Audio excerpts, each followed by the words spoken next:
Today,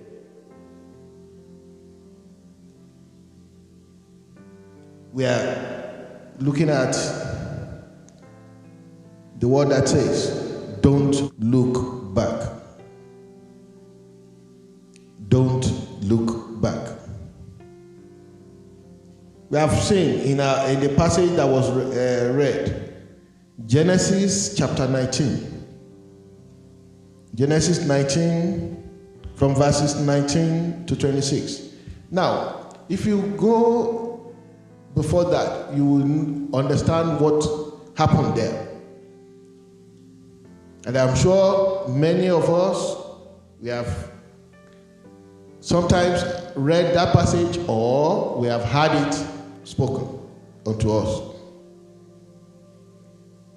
How Lot's wife turned into a pillar of salt. What turned her into a pillar of salt? Because she looked back. What would we call that? Disobedience.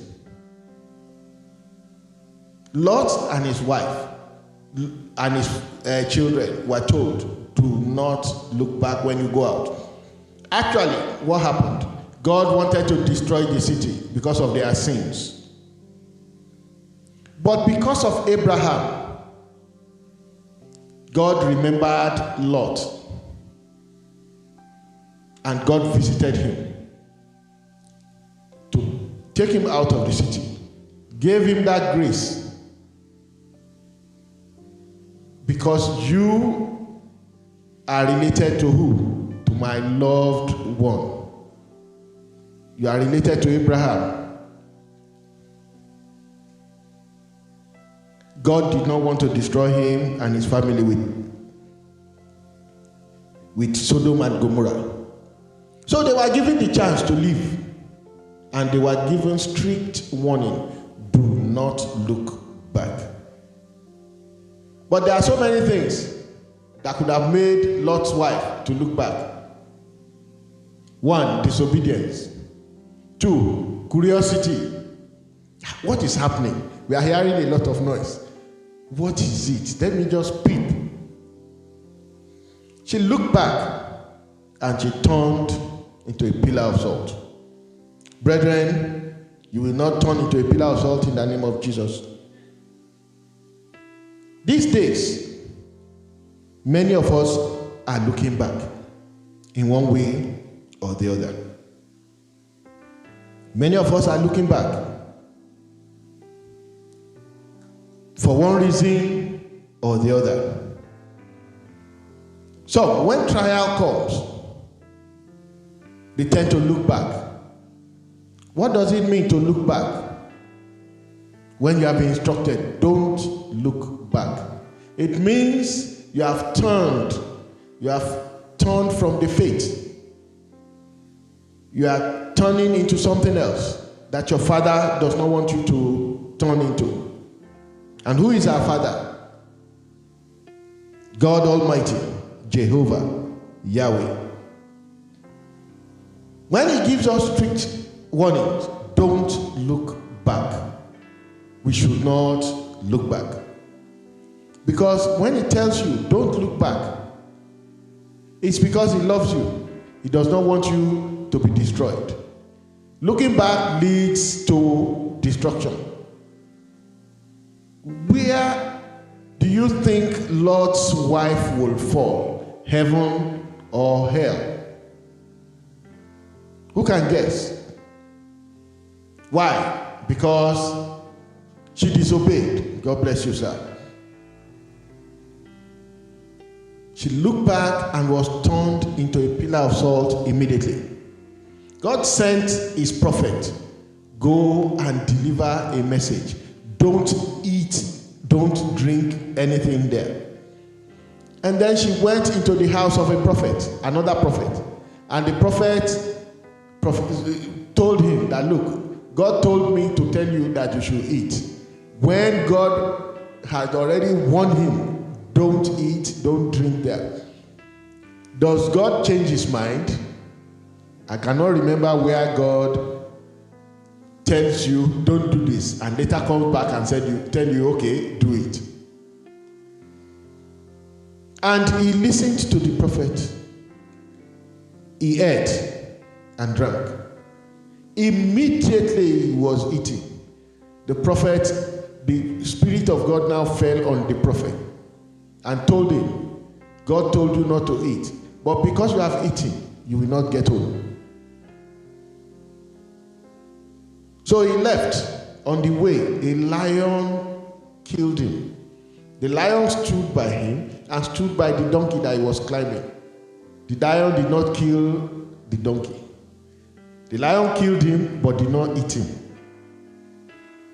Don't look back. Looking back always leads to destruction. Brethren, when we have decided, when we sing that song, that I will follow Jesus through thick and thin, whether the sun is shining or the rain is falling, we are expected to follow through. God knows what we are passing through, yet he expects us to obey him, to stand by him, because he is always standing by us. He does not want us to look back. He does not want us to err from the faith. What is it that you are passing through that is making your heart to waver, to think about going back into those old ways, or to think about looking for answers somewhere else? Look unto Jesus. He is the author and finisher of our faith.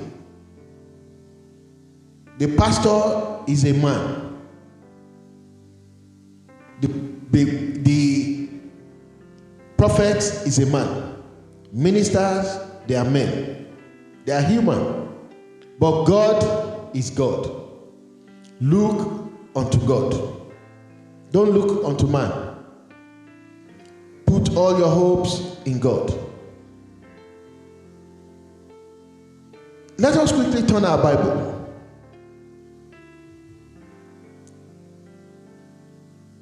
Let us open our Bible to the book of St. Luke. St. Luke chapter 9. From verse 59 to 62. St. Luke chapter 9 from verse 59 to 62. And he said unto another, follow me. That is Jesus speaking there. But he said, Lord, suffer me first to go and bury my father. Jesus said unto him, let the dead bury their dead, but go thou and preach the kingdom of God. 61. And another also said, Lord, I will follow thee, but let me first go bid them farewell, which are at home at my house.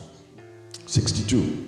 And Jesus said unto him, no man, having put his hand to the plow, and looking back, is fit for the kingdom of God. In other words, when you look back, you are out. You are not fit for the kingdom of God. May that voice not come unto us in the name of Jesus. Brethren, God takes it very seriously that when he gives you his word and you follow him, you should not look back. How do you look back?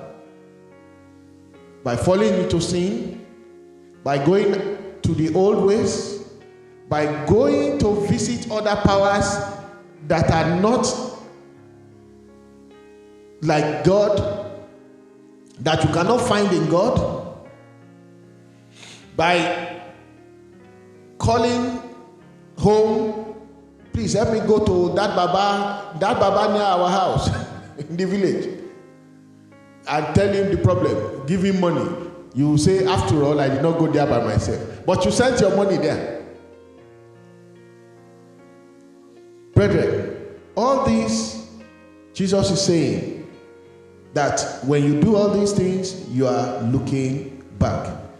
Once you have given your life to Christ, you call him your Father. He calls you by name. You are not expected to look back. What makes us to look back? What causes people to look back? We have several things that can make someone look back. Number one is lack of belief in God, or lack of belief in anything. I've seen a man in this America. I have worked with him, and you know what? He said he does not believe that there is God. Now, I've met people who say it's one way or the other, but I've never really met someone, apart from that guy, who says there is no God. That there was a time someone in those days said it. He used to say it, but later he believed that there is God. But this one, he said there is no God. And I looked at him, and I looked at his life. He's a drug addict. His life is messed up. He struggles to keep up, and he's still saying that there is no God. And I wonder what makes him feel that there is no God. I used to ask him. He said I should prove it to him that there is God. I gave him so many reasons, but because the gate of his mind has been locked up, he refused to accept. He wouldn't even listen to me. Brethren, the gate of your mind will not be locked to the word of God in the name of Jesus. 2 Peter chapter 3, verse 10. 2 Peter chapter 3, verse 10. I will quickly read it. But the day of the Lord will come as a thief in the night, in the which the heavens shall pass away with a great noise, and the elements shall melt with fervent heat. The earth also and the works that are therein shall be burned up. Many don't believe now that Jesus is still coming back. People say, well, they have been saying it, he's coming, he's coming, he's coming. But life continues. Brethren, Jesus is coming. All the signs are there. He is coming. Don't look back. Do not be deceived by the things around you. Hold on to what you believe. Hold on to your faith. Another thing that makes people to look back is partial obedience. When God says, do this, you do it halfway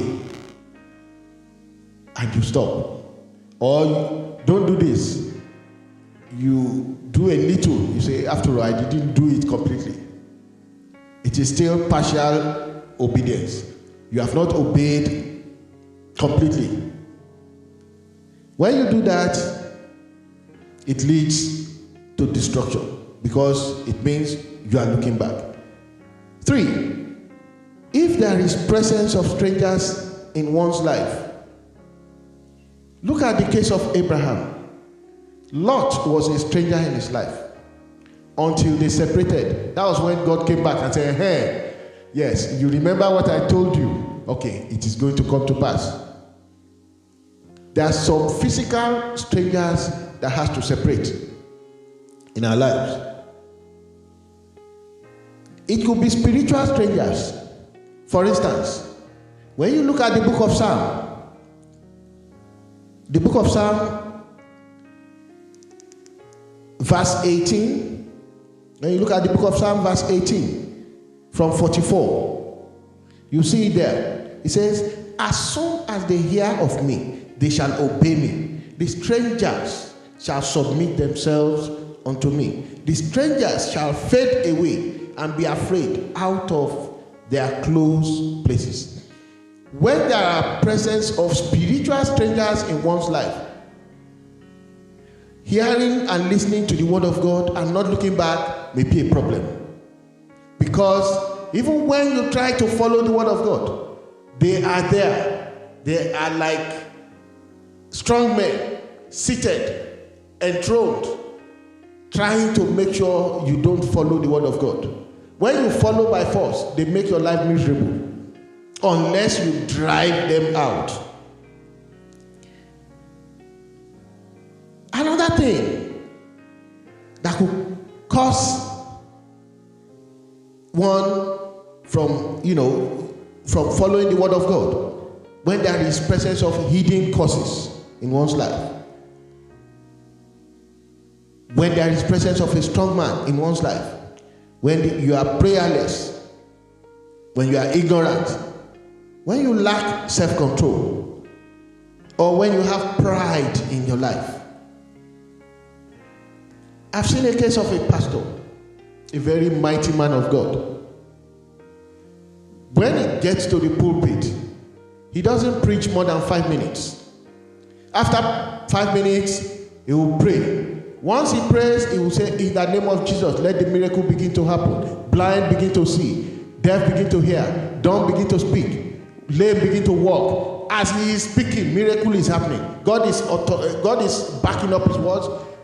Things are happening. But nowadays, it changed. When he gets to the pulpit, I am going to pray for you. I will pray on your hand. That hand, I will tell you what to do with it. Pride. He begins to talk like he is the one that is doing the miracle. He begins to talk like it is by his power that those things are happening. And then what happened? He lost the bell. He lost the bell. Now he will pray and pray and pray. Nothing happens. Somebody with headache, the headache does not go. Backache does not go. Someone who prays, the lame, you see legs straightening out. Crooked legs straightening out. Miracles, raw miracles. It has gone to the stage now that nothing happens. Why? Because of what? Pride. It is the same thing that happened to Moses. When you read the Bible, Numbers 20, verse 10.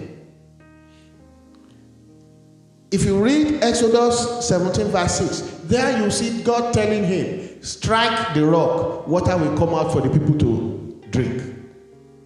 Then when you go to Numbers 20, verse 10, you see there, if you read it from verse 8 to 12, you will be able to understand it better.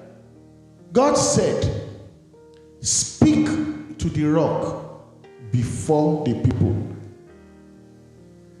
and I will make water to come out.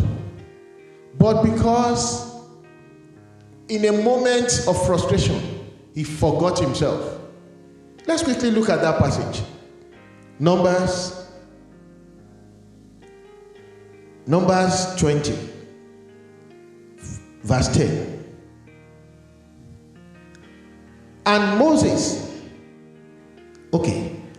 I'll read 8, then I'll come to 10.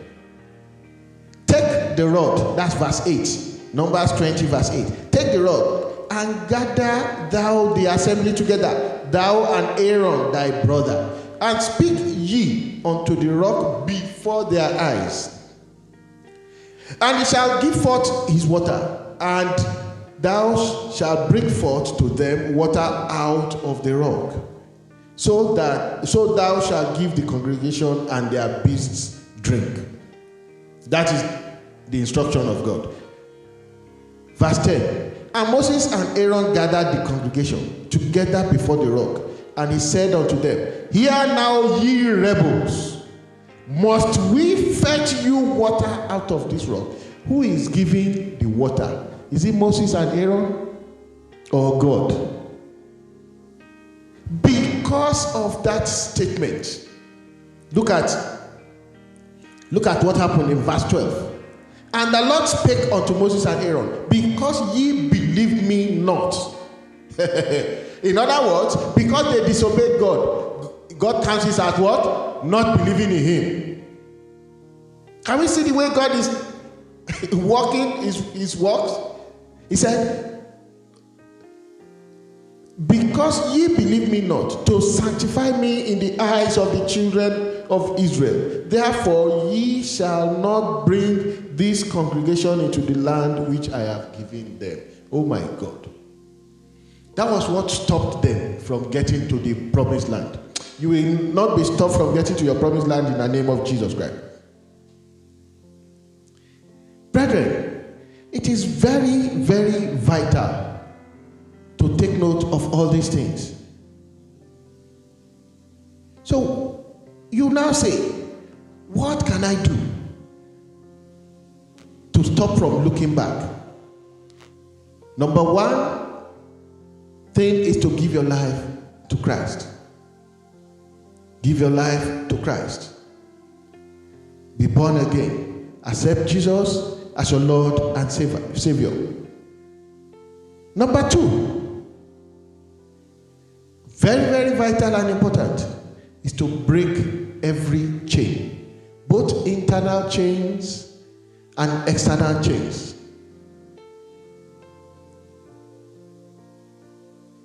Three, pray targeted prayers. Not pray. You see, prayers at times. Some people at times will just pray gentle prayers. Oh Lord, I thank you, this and that, and then go with me, simple prayers. Yes, God hears every prayer, but when you know that God has great plans for your life to take you to an expected end, when you know that God's plan for you is very big. How do you even know that God's plan for you is very big? When you look at what is happening in your life. If things seem so hard to get, know that it is because God has big plans for you. And the devil is trying to block you. But God is looking because he wants you to use that opportunity to do what? To be strong. He wants you to use that opportunity to change and become stronger. There was a case of a man. He ran mad. He was lucky because people took him to where they can pray deliverance prayers for him, and God answered the prayers. He was mad for many years. So when he gained consciousness and God healed him, he too made up his mind that he's going to really, really work for God. He became a prayer champion. He prays and fire. When I say fire falls, yes, fire falls. He was at a crusade somewhere, and they were singing in the church. He was supposed to minister. They were singing Jesus, everything. And as he came in, he saw God opened his eyes. He saw witches and all kinds of people singing, calling the name of Jesus. And he was mad. He said, okay, God will catch you today. So when he collected the mic, the first thing he did was to pray that, oh God, all the powers that everyone here has hanged on the tree outside, let the powers come back now and fall upon them and locate their owners. So all their powers that they hung on trees outside, they came back. They did not know where he was going. The next thing, he started the song. The song is a Yoruba song, but I will interpret the meaning. Oh, kàtí lọ, ó mú wọn, ó kàtí lọ, takute Jésù, ó mú wọn, ó kàtí lọ, takute Jésù. The meaning of the song is that the trap of Jesus caught them. They cannot escape. As he was singing the song, you start hearing the sound like trap catching. Parra, parra, parra. Come and see how people began to fall. They began to fall. They began to confess. He does not show them any mercy because of what they did to his life. They dealt with him. And then, when your life is somehow, you need to do what? To pray. Targeted prayers. You have to be prayerful. You need to take time. Even if your life is easy, take time out to fast and pray. Take time out to keep vigil at least 3 times in a week. If it is just from 12 to 12:30, you can start with 30 minutes. 12 to 12:30. Maybe thrice in a week. Start doing it. God will to show you things. And you yourself, you will see that your life will not remain the same. Try to have a quiet time with God. What do we mean by quiet time? Time that nothing will disturb you. You take your Bible, sit somewhere, take a passage, read it, and take time to listen to the word of God. Meditate on that word that you have read. Let God speak unto you. Listen out to God. Let your faith be unshakable.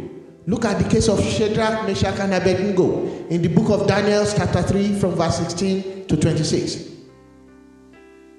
They told Nebuchadnezzar that, look, O king, we are not careful to answer you concerning this thing. In other words, if you like, fall down and die. If you like, do anything you like, but we don't care about what you do. What we know is that we have only one God that we can bow to. We are not going to bow to your God. And what did they do? They made fire 7 times more powerful, and they threw them there. And because that faith was unshakable, the unshakable God came there into their midst. Those who took them to the fire, they all died. Every power that wants to make your life miserable, they will die for you in the name of Jesus. The chains, the rope that they used to tie them, the fire chain, a single hair on their head was burnt. And then what happened? The king himself called them out and said, it is only their God that everyone should worship. Brethren, let your faith be unshakable. But in the process of having an unshakable faith, also do not tempt God. Don't let your case be like the 7 sisters who said, we want to go and preach across the sea. But there was no boat.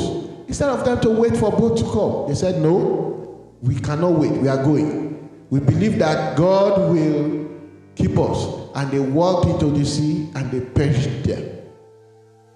Don't be foolish. Don't tempt God. Having unshakable faith is different from tempting God. Brethren, finally, take your time to fast.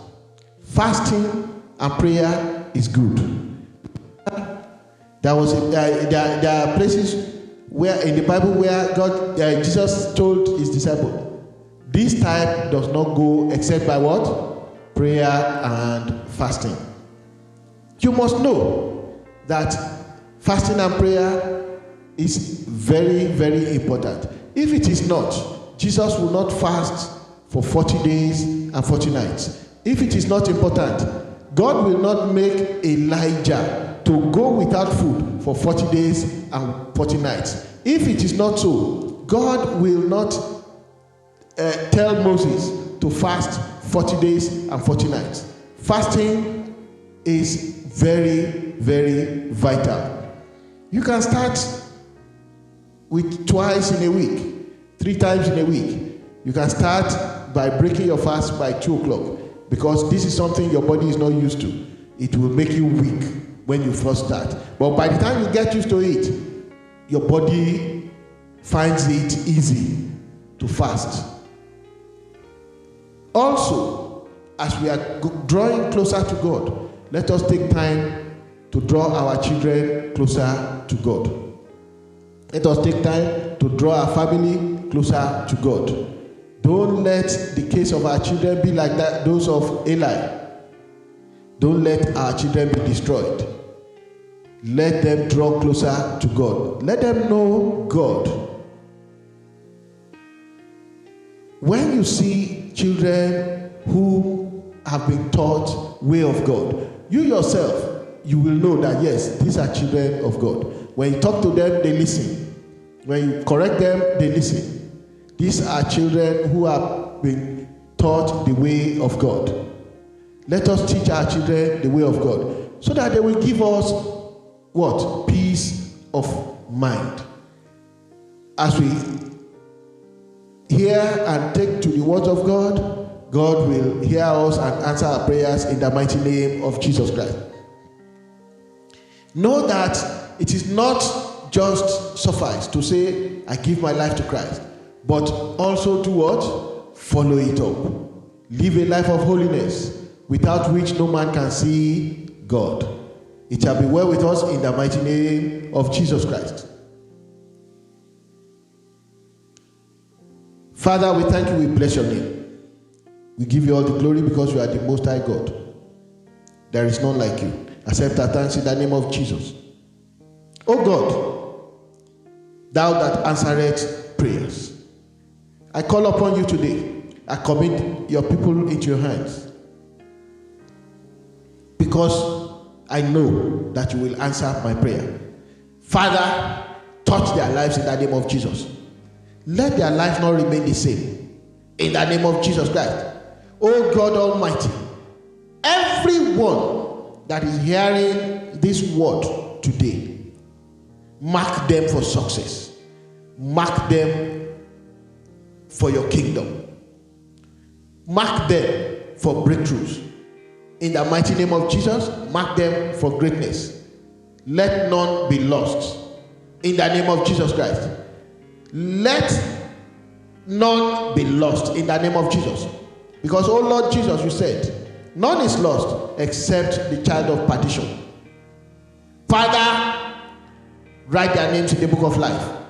Erase their names from the book of death in the mighty name of Jesus Christ. As you go today, may the Lord go with you in the name of Jesus.